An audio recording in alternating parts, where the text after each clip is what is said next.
रीता श्रीवास्तवा, आचार्य, सरस्वती बालिका विद्या मंदिर, मालवीय नगर, गोंडा। सुप्रभात। आज बालिका शिक्षा का द्वितीय दिवस है। आज हम आप सभी को एक आदर्श दिनचर्या के विषय में बताएंगे, क्योंकि एक आदर्श दिनचर्या हमें अव्यवस्थित, आलसी और दरिद्रता की स्थिति में ला देती है। इसीलिए कहा भी गया है, early to bed and early to rise makes the man healthy, wealthy and wise. समय से सोने और जागने से हमारा दिन अच्छा व्यतीत होता है। हम स्वस्थ, संपन्न और बुद्धिमान होते हैं। दिनचर्या शब्द का अर्थ ही है हमारी दिन भर की गतिविधियां एक संयमित एवं नियमित समय पर व्यवहार में लाई जाए। इसके लिए हमें ब्रह्म मुहूर्त में, जिसका समय 4 से 5 बजे तक रहता है, जागरण करना चाहिए। बिस्तर छोड़ने से पहले अपना हाथ जगन्नाथ का दर्शन करते हुए कराग्रे वस्ते लक्ष्मी, कर मध्य सरस्वती, कर मूले तु गोविंदा, प्रभाते कर दर्शनम, समुद्र वसने देवी, पर्वती स्तन मंडले, विष्णु पत्नी नमस्तुभ्यं, पाद स्पर्शम क्षमस्व में। ऐसा बोले और धरती माता को प्रणाम करते हुए बिस्तर त्यागें। इसका वैज्ञानिक आधार है कि धरती में गुरुत्वाकर्षण है, तो उस पर सीधे पैर रखने से पहले उसको हाथों से स्पर्श करें। सुबह खाली पेट पानी पिएं, उसके बाद नित्य क्रिया करके योग प्राणायाम करें, क्योंकि योग से हम निरोग होंगे। इस कोरोना काल में कम से कम 30 मिनट प्रतिदिन सुबह प्राणायाम, योगासन आदि करना चाहिए। स्नान आदि करके ईश बनना, सूर्य को अर्घ देना आदि हमारी दिनचर्या में होना चाहिए। इसके बाद सुबह का जलपान पौष्टिक एवं संतुलित आहार का होना चाहिए। कहा जाता है कि सुबह का नाश्ता राजा की तरह, दोपहर का भोजन राजकुमार की तरह और रात का रंग की तरह, अर्थात रात में मुझे हल्का भोजन करना चाहिए, जिससे पाचन तंत्र को अधिक कार्य न करना पड़े। 8 बजे तक नाश्ता कर लेना चाहिए। इसके बाद 8 से 10 के बीच छुट्टी के कारण घर में हो, अतः घर के कार्य में हाथ बटाना चाहिए। पाक कला का प्रशिक्षण लेना। इसके बाद 10 बजे से 12 बजे तक विद्यालयीय गतिविधियों का ऑनलाइन शिक्षण करना। 12 बजे से 2 बजे तक भोजन व विश्राम। दिन में सोना स्वास्थ्य के लिए हानिकारक है, इसलिए विश्राम करना चाहिए। 2 बजे से 4 बजे तक आचार्यों द्वारा पढ़ाए गए टॉपिक्स पर ध्यान देना। 4 बजे से 6 बजे तक इंडोर गेम्स के साथ साथ आउटडोर गेम्स पर भी ध्यान दें। 6 बजे शाम को जलपान। 6 से 7 तक टीवी पर शिक्षाप्रद या ज्ञानार्जन सीरियल देखना। 7 से 8 घर के कार्यों में सहयोग करिए। 8 बजे भोजन करना। भोजन करने के बाद तुरंत सोना नहीं। 8 से 10 पढ़ाई करना। 10 बजे हर हाल में सो जाएं। एक स्वस्थ व्यक्ति को 7 घंटे सोना चाहिए। संस्कृत में नीति श्लोक में कहा भी गया है, दिनांते न पिबेत दुग्धम निशांते न पिबेत पया, भोजनांते पिबेत तक्रम किम वैद्यस प्रयोजनम।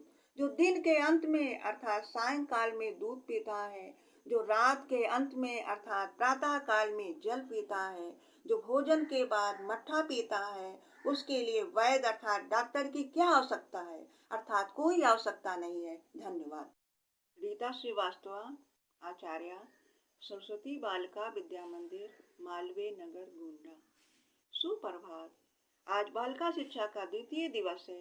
आज हम आप सभी को एक आदर्श दिनचर्या के विषय में बताएंगे, क्योंकि एक आदर्श दिनचर्या हमें अव्यवस्थित, आलसी और दरिद्रता की स्थिति में ला देती है। इसीलिए कहा भी गया है, early to bed and early to rise makes the man healthy, wealthy and wise. समय से सोने और जागने से हमारा दिन अच्छा व्यतीत होता है। हम स्वस्थ, संपन्न और बुद्धिमान होते हैं। दिनचर्या शब्द का अर्थ ही है हमारी दिन भर की गतिविधियां एक संयमित एवं नियमित समय पर व्यवहार में लाई जाए। इसके लिए हमें ब्रह्म मुहूर्त में, जिसका समय 4 से 5 बजे तक रहता है, जागरण करना चाहिए। बिस्तर छोड़ने से पहले अपना हाथ जगन्नाथ का दर्शन करते हुए कराग्रे वस्ते लक्ष्मी कर मध्य सरस्वती कर मूले तू गोविंदा प्रभाते कर दर्शनम समुद्र वसने देवी पर्वती स्तन मंडले विष्णु पत्नी नमस्तुभ्यं पाद स्पर्शम क्षमस्व में। ऐसा बोले और धरती माता को प्रणाम करते हुए बिस्तर त्यागें। इसका वैज्ञानिक आधार है कि धरती में गुरुत्वाकर्षण है, तो उस पर सीधे पैर रखने से पहले उसको हाथों से स्पर्श करें।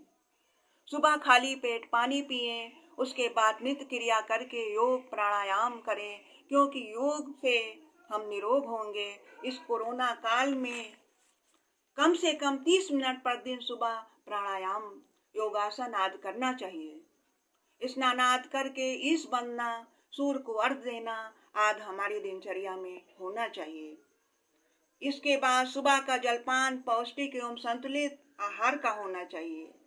कहा जाता है कि सुबह का नाश्ता राजा की तरह, दोपहर का भोजन राजकुमार की तरह और रात का रंग की तरह, अर्थात रात में मुझे हल्का भोजन करना चाहिए, जिससे पाचन तंत्र को अधिक कार्य न करना पड़े। 8 बजे तक नाश्ता कर लेना चाहिए। इसके बाद 8 से 10 के बीच छुट्टी के कारण घर में हो, अतः घर के कार्य में हाथ बटाना चाहिए, पाक कला का प्रशिक्षण लेना। इसके बाद 10 बजे से 12 बजे तक विद्यालयीय गतिविधियों का ऑनलाइन शिक्षण करना। 12 बजे से 2 बजे तक भोजन व विश्राम। दिन में सोना स्वास्थ्य के लिए हानिकारक है, इसलिए विश्राम करना चाहिए। 2 बजे से 4 बजे तक आचार्यों द्वारा पढ़ाए गए टॉपिक्स पर ध्यान देना। 4 बजे से 6 बजे तक इंडोर गेम्स के साथ साथ आउटडोर गेम्स पर भी ध्यान दें। 6 बजे शाम को जलपान।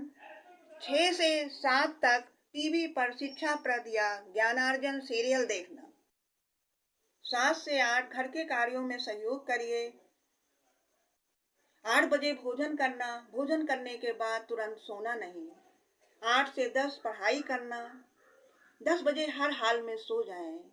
एक स्वस्थ व्यक्ति को 7 घंटे सोना चाहिए। संस्कृत में नीति श्लोक में कहा भी गया है, दिनांते न पिबेत दुग्धम निशांते न पिबेत पया भोजनांते पिबेत तक्रम किम वैद्यस प्रयोजनम। जो दिन के अंत में अर्थात सायंकाल में दूध पीता है, जो रात के अंत में अर्थात प्रातः काल में जल पीता है, जो भोजन के बाद मट्ठा पीता है, उसके लिए वैद्य अर्थात डॉक्टर की क्या आवश्यकता है, अर्थात कोई आवश्यकता नहीं है। धन्यवाद।